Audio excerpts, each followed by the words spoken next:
The day you take first step towards your dream. Let me share a quick story. 2 years back, I kept telling myself I would start morning exercise routine, but I just putting it off. Finally, I decided to make it easy. Started 5 minutes of yoga. And you know what happened? Those 5 minutes turned into something I couldn't even miss before I knew it. It became a part of my daily routine. It all started with taking the first small step. Every little action adds up and bring closer to your dreams.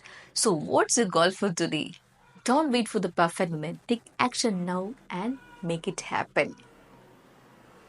Please do follow and subscribe my YouTube channel. Share with your dear and near ones. Spread love. Bye for now.